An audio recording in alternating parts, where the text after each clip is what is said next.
Hello दोस्तों, आपका स्वागत है टोटल मैथ्स ज्ञान पर। तो आज हम लोग सीखेंगे लघुत्तम समावर्तक और महत्तम समावर्तक यानी कि एलसीएम और एचसीएफ। तो चलिए बिना देर किए हुए क्वेश्चन की शुरुआत करते हैं। तो हम नंबर लिखना चालू करते हैं। तो सबसे पहले नंबर ले लेते हैं 5, 7 और 35। सबसे पहले मैं आप लोग को विभाजन विधि के द्वारा बताता हूँ। उसके बाद अभाज्य गुणनखंड विधि के द्वारा आप लोग को लघुत्तम समावर्तक निकालना और महत्तम समावर्तक निकालना बताऊंगा। तो चलिए क्वेश्चन बनाना यानी शुरू करते हैं बिना देर किए हुए। तो जैसे जैसे मैं कर रहा हूँ वैसे वैसे आप लोग करते जाइएगा। आप लोग बिल्कुल भी लघुत्तम नहीं जानते हैं तो भी सीख जाइएगा। मेरा वीडियो को आप लोग देखिएगा रेगुलर, और वीडियो अच्छा लगे तो चैनल को ज़रूर सब्सक्राइब करिएगा और लाइक शेयर कमेंट कर दीजिएगा। तो लघुत्तम का मतलब होता है, थोड़ा समझ लेते हैं, सबसे छोटा से हम लोग को भाग करना है। लघुत्तम का होता है सबसे छोटा रूप और महत्तम का होता है बड़ा रूप। यानी कि सबसे छोटा से हम लोग को क्या करना है, ऐसा छोटा संख्या रखे जो तीनों को क्या करे, डिवाइड कर दे यानी कि भाग कर दे। तो सबसे पहले हम छोटा संख्या, तो अगर 2 रखेंगे तो 2 से कटेगा नहीं, भाग नहीं लगेगा। तो 5 रखेंगे तो कम से कम 2 को कटना चाहिए। तो यहाँ दोनों कट जाएगा, 5 और 35। तो 5 रख देते हैं। तो 5 एक के 5 और कोमा दिए, 7 नहीं कटेगा, उसको वैसे ही उतारेंगे। फिर 35 कट जाएगा, 5 सत्ते 35 तो कट गया। अब यहाँ देखेंगे कि ये संख्या कितना से कटेगा, तो 7 है तो ये 7 से कट जाएगा। तो 7 रखेंगे, एक को ऐसा ही उतारेंगे, कोमा, फिर 7 के 7, फिर 7 के 7, यानी कि पूरी तरह हम लोग का कट गया।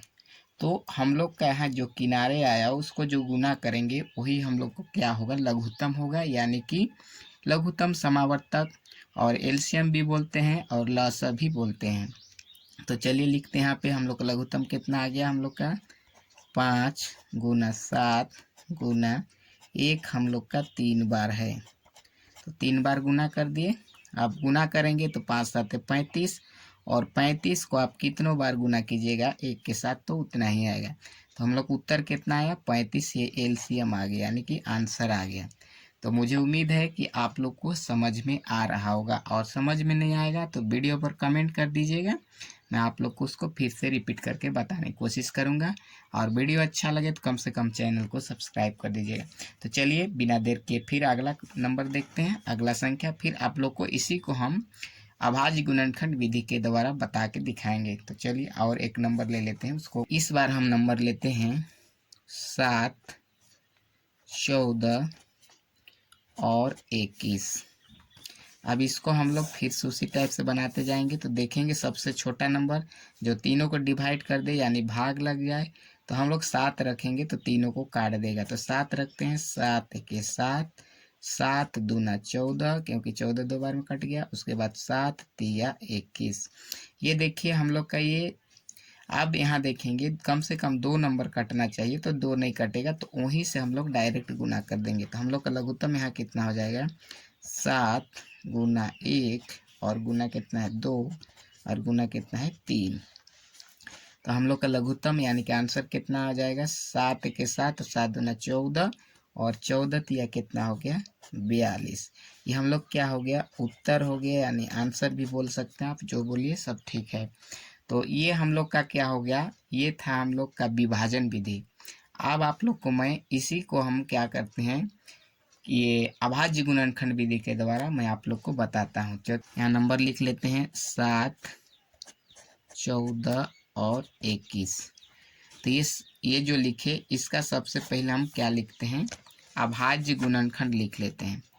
तो 7 का सबसे पहला अभाज्य गुणनखंड लिखेंगे, 7 का अभाज्य क्या लिखेंगे, गुणनखंड, अभाज्य गुणनखंड। तो 7 का अभाज्य गुणनखंड तो हम लिख देते हैं 7 का अभाज्य गुणनखंड। तो इसका अभाज्य गुणनखंड के रूप में अगर लिखेंगे 7 को तो कैसे लिखेंगे, इसको लिख सकते हैं हम लोग जैसे 7 गुना 1, ये लिख दिए। उसी प्रकार 14 का अभाज्य गुणनखंड, तो 14 का हम लोग लिखेंगे, तो 14 का अभाज्य गुणनखंड लिखेंगे। तो 14 का हम लोग कैसे लिख सकते हैं, 7 गुना 2 यानी 7 दूना 14 हो गया। आप फिर से आप कितना हम लोग का नंबर बचा हुआ है 21, तो 21 को भी अभाज्य गुणनखंड के रूप में लिखेंगे। तो ये देखेंगे 21 को अगर लिखेंगे अभाज्य गुणनखंड रूप में तो कितना हो जाएगा हम लोग का 7 तिया 21।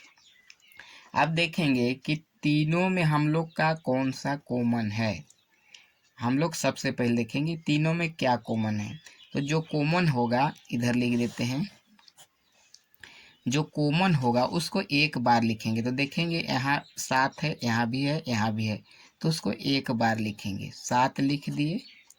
अब गुना, अब कॉमन कौन कौन नहीं है, तो कॉमन देखिए हम लोग का 2 नहीं है, 3 नहीं है, तो एक को तो लिखेंगे या नहीं लिखे कोई दिक्कत नहीं है। तो 2 और 3 नहीं कॉमन है तो इसको भी लिखेंगे। अब इसको क्या करेंगे, गुना कर देंगे। तो 7 दूना 14 और 14 तिया कितना हो गया 42। हम लोग के ये उत्तर हो गया, यानी कि आंसर हो गया। समझ रहे हैं ना। मुझे उम्मीद है कि आप लोग को समझ में आ रहा होगा। तो ये हुआ अभाज्य गुणनखंड विधि, और पहले जो आप लोग को बताए वो विभाजन विधि था। तो अभाज्य गुणनखंड का हम लोग का हो गया और विभाजन विधि। तो अब हम लोग देखेंगे महत्तम समावर्तक कैसे निकालेंगे। तो चलिए देखते हैं फिर से। तो चलिए महत्तम समावर्तक निकालते हैं। तो सबसे पहले हम लोग निकाल लेते हैं विभाजन विधि के द्वारा हम लोग महत्तम समावर्तक निकालते हैं। उसके बाद मैं आप लोग को बताऊंगा अभाज्य गुणनखंड विधि के द्वारा कैसे निकालें। तो सबसे पहले हम छोटा ही नंबर चालू करते हैं। मान लीजिए हमको निकालना है 24 और 42 का महत्तम समावर्तक, यानी कि म सब बोलते हैं इसको, महत्तम समावर्तक 24 और 42 का। तो इसको सबसे पहले हम निकाल लेते हैं, क्या बोलते हैं, विभाजन विधि के द्वारा। उसके बाद हम लोग निकालेंगे, ये विभाजन विधि निकालने के बाद अभाज्य गुणनखंड विधि के द्वारा निकालेंगे। तो विभाजन विधि यानी कि भाग विधि के द्वारा, विभाजन मतलब भाग। तो सबसे पहले जो छोटा नंबर होता है उसको लिखेंगे, यानी कि 24, और भाग कितना से करना है हम लोग को 42 के साथ, यानी कि आप भाग करेंगे।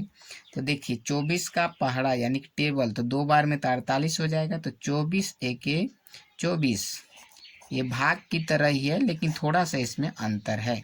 अब देखिए क्या करेंगे, 12 में हम घटाएंगे 4, तो कितना बच जाएगा हम लोग का, कितना बचेगा बताइए, आप लोग भी बताते जाइएगा। 12 में हम लोग 4 घटाएंगे तो 8 बच गया। फिर यहाँ से एक तो हासिल दे दिए, तो 3 में 2 तो 1 बच गया। आप देखिए यहाँ जो भी होगा और यहाँ जो भाजक था उसके साथ इसको यहाँ रखेंगे, यानी कि 24 को यहाँ रखेंगे। अब 18 के साथ भाग करेंगे तो फिर से 18 एके 18 हो गया।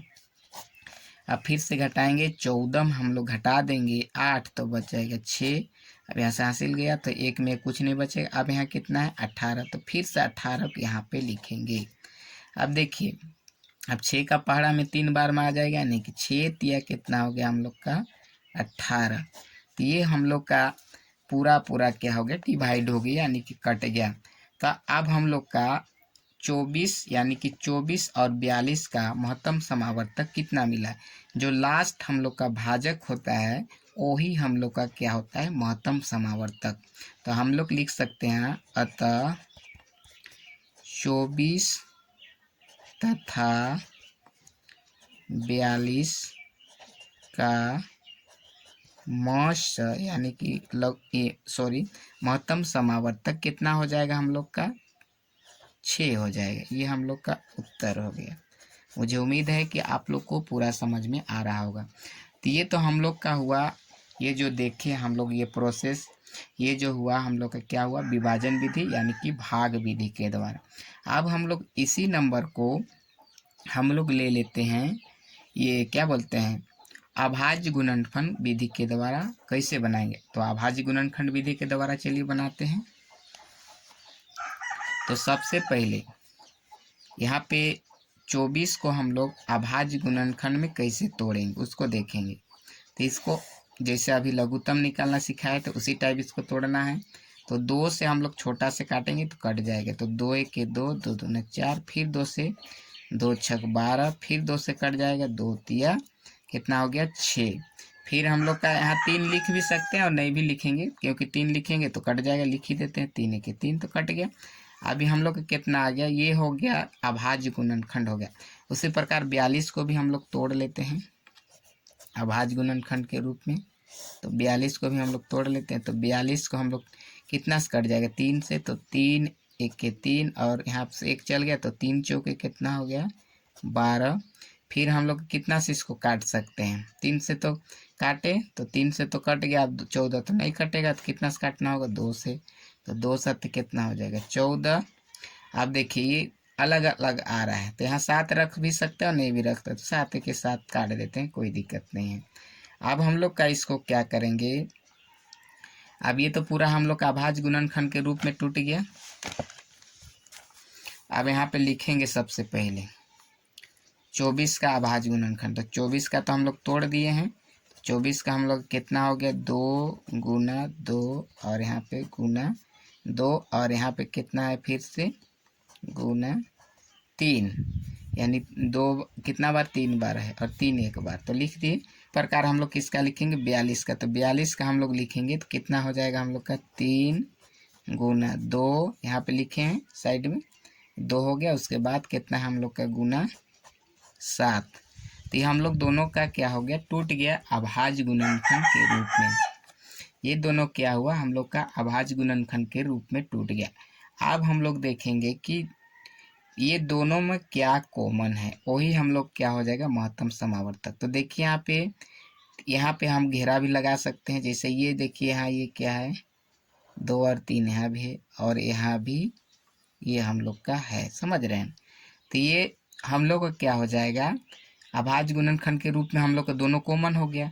तो हम लोग का जो महत्तम समावर्तक होगा ये क्या हो जाएगा, जैसे हम लोग लिख सकते हैं इसको, अतः लिख सकते हैं, अतः 42 तथा 42 को पहले लिख दिए, इसको लिख सकते हैं हम लोग कि 24 पहले लिए थे ना, तो 42 लिख दिए, कोई दिक्कत नहीं। तो 42 तथा 24 का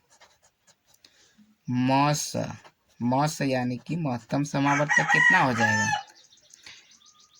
अतः कितना देखिए क्या लिखा है 42 तथा 24 का मौस कितना हो जाएगा। तो हम लोग कितना आया कॉमन, यानी कि कॉमन मतलब दोनों में शामिल हो, तो 3 गुना 2 भी लिख सकते हैं या 2 गुना 3 भी लिख सकते हैं। यहाँ पे बराबर यहाँ दे दीजिएगा, थोड़ा सा सामने लिख दिए।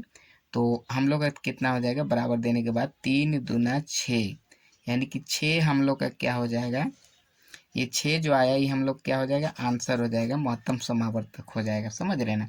तो इस तरह से आप लोग बनाते मतलब चलिएगा, और समझ में नहीं आएगा तो कमेंट कर दीजिएगा, मैं आप लोग को ज़रूर बताऊंगा। तो आज मतलब इतना ही देखते हैं, और क्योंकि वीडियो थोड़ा सा ज़्यादा लंबा हो जाएगा तो आप लोग को भी मतलब ज़्यादा बनाने में बोर लगने लगेगा। तो बस आज के लिए इतना ही। वीडियो अच्छा लगे तो कम से कम चैनल को सब्सक्राइब कर दीजिएगा, ताकि आपको इसी तरह का रेगुलर वीडियो आपको मिलता रहे। तो बस आज के लिए इतना ही, फिर मिलेंगे अगले वीडियो में।